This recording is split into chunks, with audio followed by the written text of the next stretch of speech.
Hello,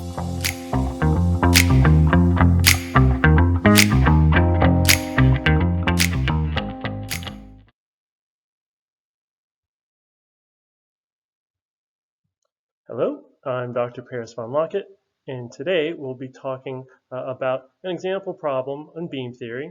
This problem is relatively complicated. It's similar to the problem you're going to have for your FEA homework, and so you can use these methods to solve that problem by hand, so you can get an analytical answer that you can use to verify the problem when you solve it in SOLIDWORKS. So here's our problem. Determine the maximum normal stress developed in the steel member shown. Let's take a minute to analyze this. We've got a pin support, we've got a roller support. It's a simply supported beam, so we know it's statically determinate. There's a distributed load, 300 pounds per foot, that acts over the last 3 feet on the right. We've got a 500-pound load that acts 2 feet from the left. And we're given the section properties. It's 1 inch wide by 2 inches tall. We only have 2 equations to solve for: summation of forces in the y direction, summation of moments. Luckily, we only have, or will have, 2 reactions, here and here, so this is good to go. Our approach is going to be, as it says on the left,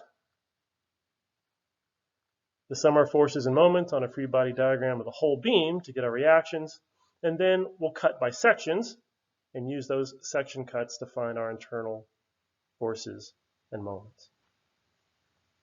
Those sections are going to be through this distributed load, through this open section between C and D in the middle, and here between A and C before, at least if you're moving from left to right, the 500-pound load.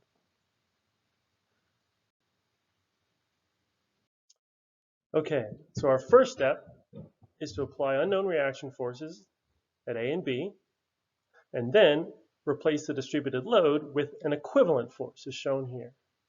We'll start with our reactions AY and AB. We just name, BY, we name them. We locate them.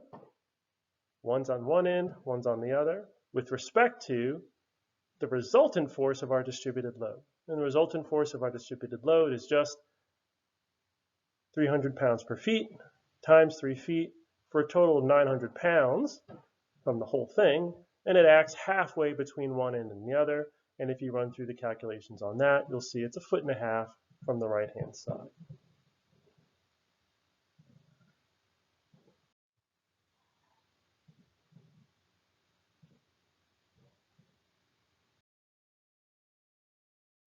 So we'll set that image aside for now. We'll go back, consider the whole body, and if we do our summation of forces and moments, we can see that summation of forces in the y gives us AY plus BY minus our 500-pound load down minus our resultant load of 900 pounds down. We can also then do summation of moments here, positive being counterclockwise.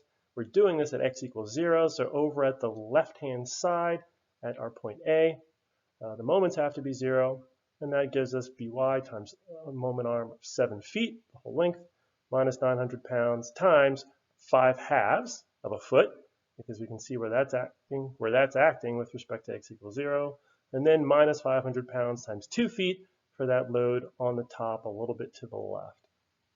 If we solve these 2 equations, you'll see that AY is 550 pounds, BY is 850 pounds.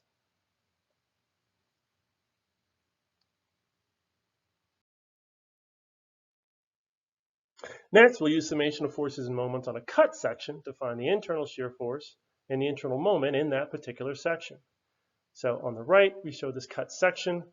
We're cutting it to the left of that 500-pound load, so below that 2-foot mark, which means we're considering a section, as it says, between 0 and 2 feet. Summation of forces shows us that all we have is AY and positive and VX going negative. And for our summation of moments, here at the cut face X, so all the way over here on our right-hand side, we do that so V of X goes away. We have minus AY times a moment arm X because it generates a negative moment, plus M of X, which is drawn here positive with respect to our summation. If we solve these 2 equations, we'll get that V of X is equal to AY, M of X is equal to AYX, and since we know AY and BY already, we get that V of x is 550 pounds, and M of x is 550 times x.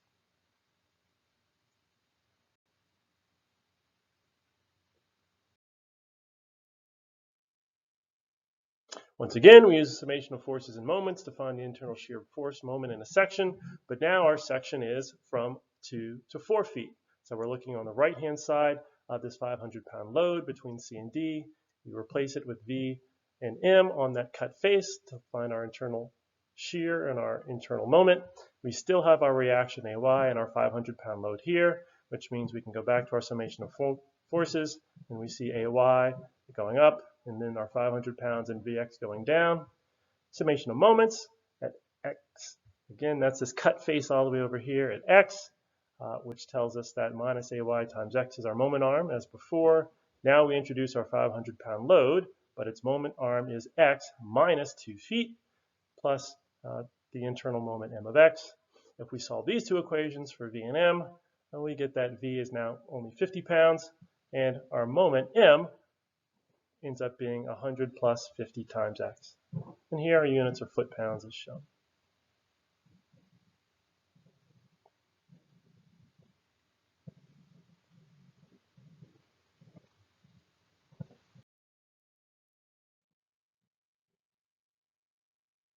Once again, summation of forces and moments to find internal shear force and moment. Now we pick up a cut section that's all the way to the right where we've moved past D into our distributed load. We have to find the resultant of this load, which is our 300 pounds per foot, but multiplied by x minus 4. That's the distance over which we are experiencing this distributed load. It only occurs past our 4-foot mark because this section goes from 4 to 7. And so at a distance of 4, it's actually equal to 0. A distance of 7, we get 7 minus 4 is 3. So we return our 900 pounds. We still have our internal shear force, our internal moment. We still have our reaction. We mark this as 4 feet so we can recall where it is. And we know the whole length is x. We do our summation of forces in the y. Our reaction's still there, our 500 pounds still there, and then that resultant force, 300 times x minus 4, and we tack on our shear at the end. Our summation of moments, again, about our cut face x, so that face all the way on the right-hand side, so V of x goes away. We have minus AYX as before, our 500 pounds as before. Here we're multiplying this by x minus 2 feet for its moment arm, and then we add in m of x plus our 300 pounds times x minus 4, actually figure out the magnitude of it, and then where does it act? Well, it acts at x minus 4 over 2. So that's the distance from that far right-hand side cut. If we solve this, then we'll see that our solution ends up being 1250 minus 300x for our shear force, and our moment, a little more complicated, 1400 plus 1250x minus 150x squared. And so you can see this comes up quadratic, whereas our shear force comes up linear.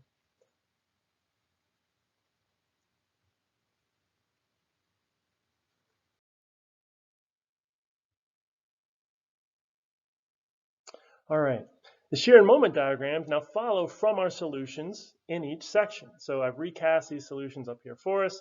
We can see they act on either 0 to 2, 2 to 4, or 4 to 7. I've redrawn our beam here with our 500-pound load and our distributed load. And the shear diagram starts off at 550, goes down to 50, and then acts linearly, decreasing down to minus 850. And that's because we know the reaction over here is 850. On the left-hand side, we have our m of x, and our m of x shows us that we start off at 0. We increase all the way up to a maximum, at least in this section, of 1100 foot-pounds. And then we have a linear response as we go, a different linear response as we go from our second section, through our second section, reaching a maximum in that section of 1200 foot-pounds. But as we can see, there's still some shear force acting over here. Since we still have shear acting on this side, we have an increasing amount of moment up until our shear goes to 0. Why is that? Well, if you recall, you may remember a curious fact about beam theory. Our shear force is equal to the derivative of our moment, which means that when that shear force is equal to 0, m reaches some extremum point, here maximum. So what's going to happen is we're going to actually have to find out where V is equal to 0, because V equals 0 gives us the point of inflection, or our maximal point here in our moment, and that maximal moment is going to maximize our our normal stress, our bending stress.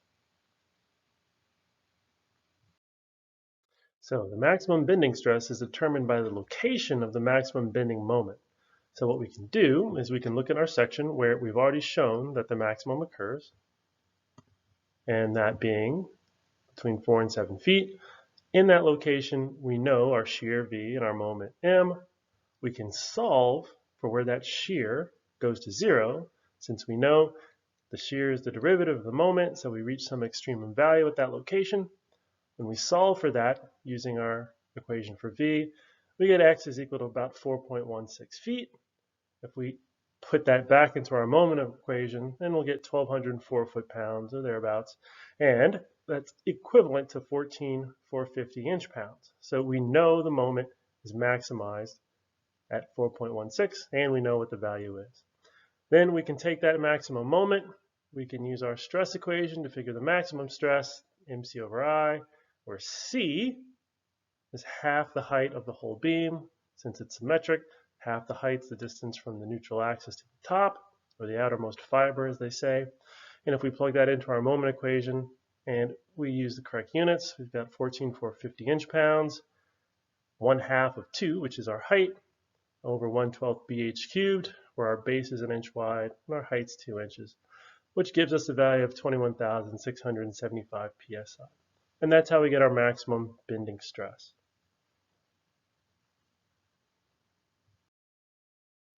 So, thanks for watching. Thanks for participating. Hopefully you've gotten some insight into how you actually solve these beam problems, especially how we go from having a free body diagram on the whole thing to free body diagrams on appropriate sections, and then piece that all together to find our shear and moment diagrams. And from that, we can tease out where the maximum is going to occur. Thanks for watching. The next lecture will be on how we do something similar using FEA to solve beam problems for us, find our maximum bending stresses, etc. Thanks, take care, and see you next time.